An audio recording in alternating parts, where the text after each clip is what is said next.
رات کے سائے دبے قدموں میں مدینہ، مکہ اور اس کے گرد و نواح پر پھیل رہے تھے۔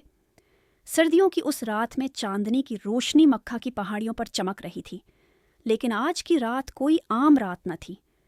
آسمان پر عجیب سکون اور زمین پر ایک خوشبو بکھری ہوئی تھی۔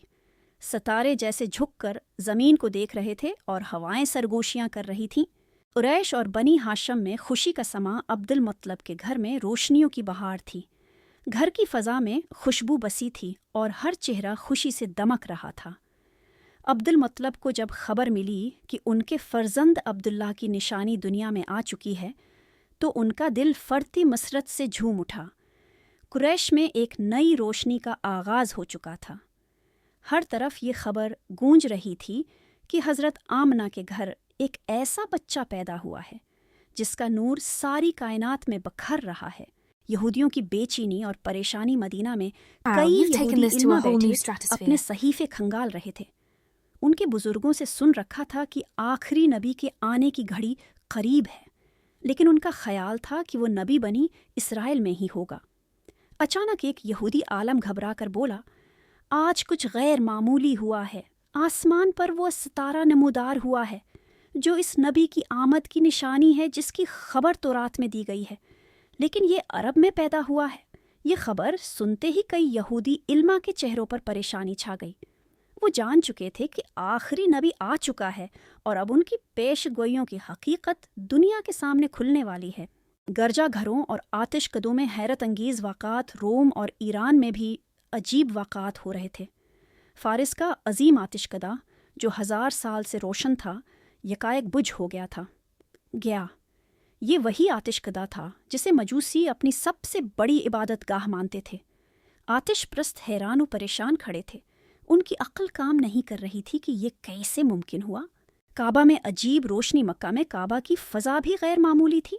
اہل مکہ نے دیکھا کہ آسمان سے ایک نور نکلا اور سیدھا بیت اللہ پر آ کر چمکنے لگا۔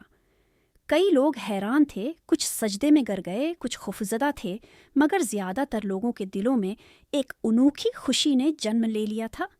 حضرت آمنہ کا خواب اور عبد المطلب کی خوشی۔ حضرت آمنہ کو اپنی ولادت سے پہلے ہی کئی خواب دکھائے جا چکے تھے۔ انہوں نے دیکھا تھا کہ ان کے بطن سے ایک نور نکل رہا ہے جو ساری دنیا کو روشن کر رہا ہے۔ جب آپ کی ولادت ہوئی تو یہ خواب حقیقت میں بدل گیا۔ دوسری طرف شام اور نجران کے کئی گرجا گھروں میں زمین لرزنے لگی۔ پادری گھبرا کر دوڑتے ہوئے آئے اور دیکھا کہ ان کے بڑے بڑے ستون خود بخود گر چکے ہیں۔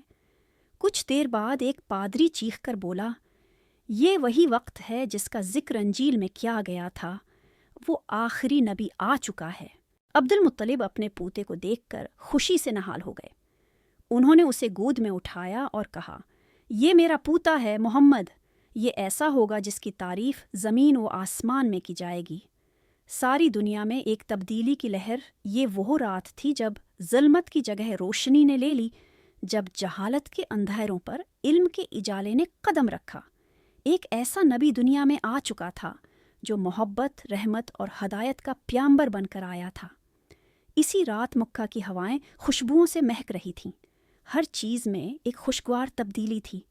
یہ وہی رات تھی جس نے دنیا کے مقدر کو ہمیشہ کے لیے بدل دیا۔